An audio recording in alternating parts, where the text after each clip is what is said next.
So we brought you here to play your video game, but it is Video Game History Month, and we asked that you play a game from your past, a classic, as it were. Yeah. You gave me a list, and when I saw this on the list, I had to go for it. Thief: The Dark Project from 1998. This is Thief Gold. This is the version that has some extra little bits and bobs on it. Whichever you prefer. You you can come up to like here. Yeah, if that's too high. Let's try that. This will be good for the carpal tunnel. Yeah. Like we can adjust a little bit.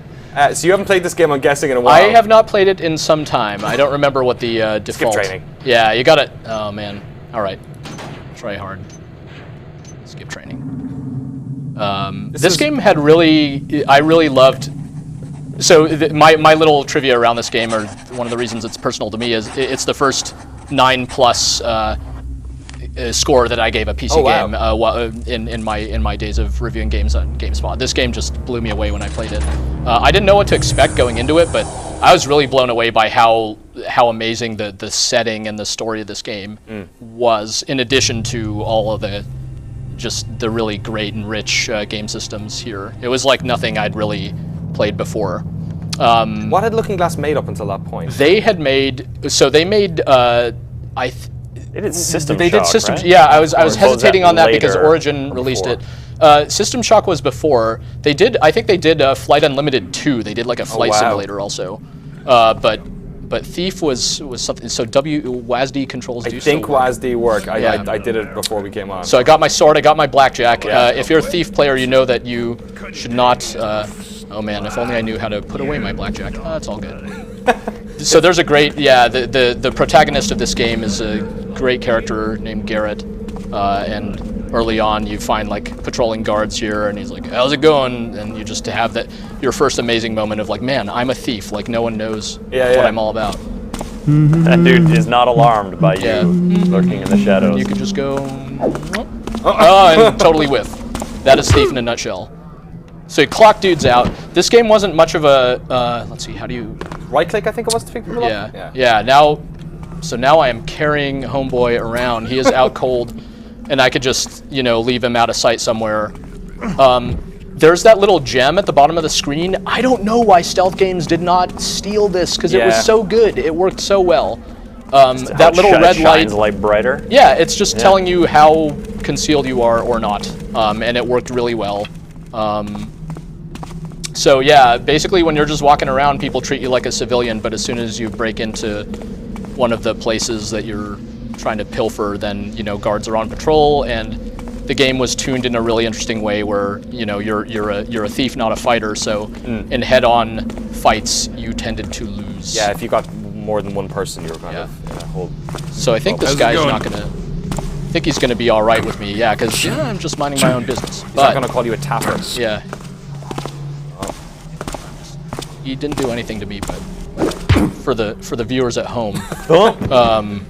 This came out in '98. I had to look up the exact date. It was the end of November. I think it was actually 2 weeks after Half-Life had come out. Yeah, I mean 1998. It was a really insane year for games. Half-Life came out. Metal Gear Solid.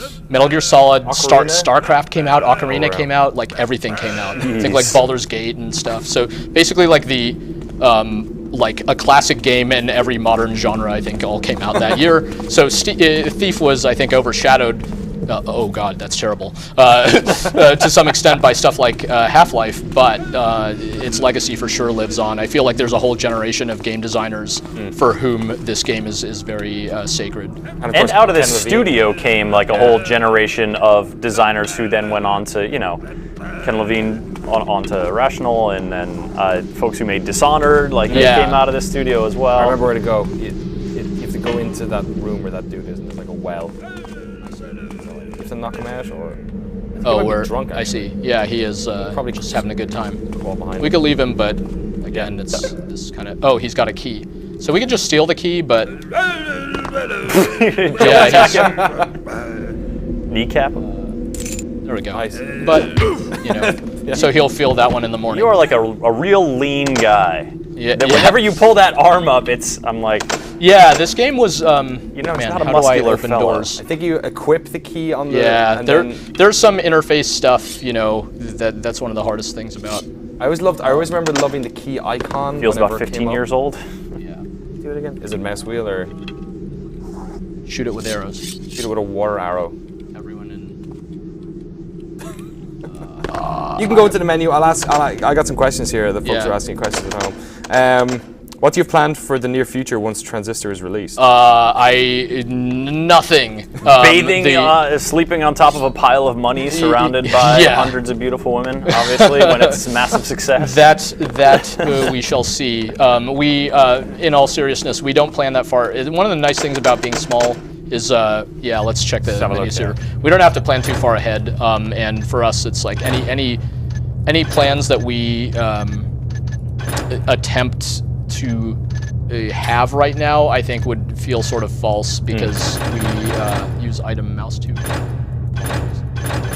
relook, drop item. Next Man, item PC games. is empty. Yeah, look how. I love when I went into good. the control bindings. There were defaults for Quake controls. Let's just. Yeah. All right. Why in you? Oh, you got it there. There it is. Oh yes. Yes. All right. So that was like the toughest part of the game so far. This looks like a loading screen to me. Yep. Woo. Yeah. Anyhow. Oh, no loading screen. right. How about that? But you are inside of some sort of green soda Yes. pop. Yes. So The green soda pop is an important part of the story, so pay close attention. What did you think of the sequels? Obviously, Oh. Deadly Shadows was kind of like a different. I liked. So I reviewed Deadly Shadows for GameSpot. As a matter of fact, I quite enjoyed Deadly Shadows more than most people seemingly. Deadly Shadows had a really remarkable, highly memorable level called what was it? Shellbridge Cradle that was designed by Jordan Thomas, who became the creative director of BioShock 2 and stuff wow. like that. So that I remember rather vividly in Thief 3. Thief 2 was cool, but it had that sense of like, to some extent, it was more of the same for me. So it didn't have as much of like the magic of this game of like everything is new, this whole world is new, and that was just a really amazing feeling. So yeah, just like infiltrating these environments and like finding the characters in them, this sense of you felt really deviant like breaking into these places. And then so here are the water arrows. This is like a love the water classic part of Thief, and you have these torches and you shoot a water arrow and you put them out, and guards, their AI and stuff reacts to it.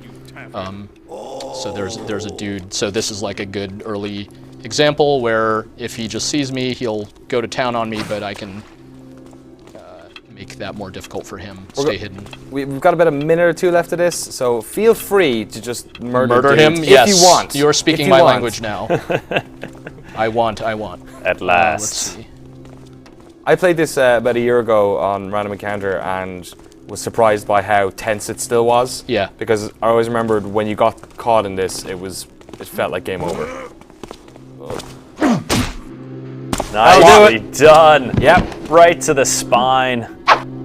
And one to grow So up. yeah, the game. I mean, I'm getting into this game just playing it again now. It's really a fantastic game. You can play it in all kinds of crazy ways. You could play it in a really expressive way, not killing anyone or killing everyone, as the case may be, and all sorts of stuff. So yeah, Thief, genre classic for sure. Absolutely. Thank you very much for playing some Thief. We're gonna.